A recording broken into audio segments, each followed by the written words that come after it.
I'm going to talk about how to make a cut bucket. First of all, cut bucket is something that you hold your paint in. Cut is cutting in.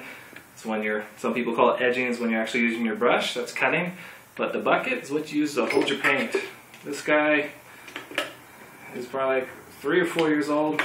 It's just a 1-gallon paint bucket. You can tell I start to get a little contour of paint in here, and if I cut this, you'll get an archaeology of all the colors I've been using with this particular bucket. But it's good to have these. You need them. What I'm going to be using this empty 1-gallon paint can, and then this is a 6-in-1. It has 6 different functions. Now mine's a 5-in-1. One of the functions that had a metal tip on the bottom that you can use as a hammer, that sucker broke off. I've had this since about 2002. And you have this, like a putty knife, this, and use a screwdriver. Use this to get paint off rollers, etc. So that's what I'm using. Those are my materials. Alright, cool. I want to show you how to make a cut bucket. Here you go. You buy a 1-gallon can, an empty one. Get rid of this. You got this lid here, this lip. You got to get rid of that. So this is a 5-in-1. Just kind of hit it with your palm and then press it against the lid, the seam of it.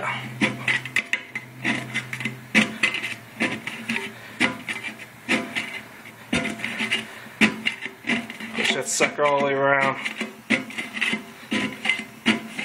It's going to be sharp when you get done with it. So careful how you dispose of it while your rugrat's playing with it. So you have this is garbage. You have this end, and it's still got sharp pieces on it.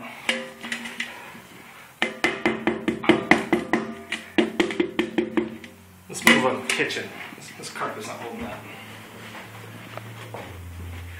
There we go. And let's flatten those out.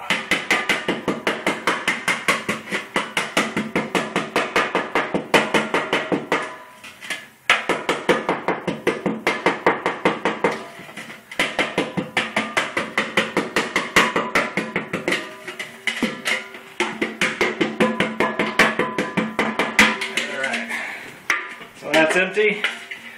You need a dent in it to hold it right. So go ahead and put a dent in. So now you have a cut bucket. This dent takes pressure off your hands and weight, and so when you end up painting, you just hold it just right.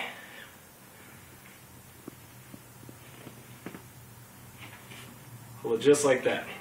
That's why you make a cut bucket.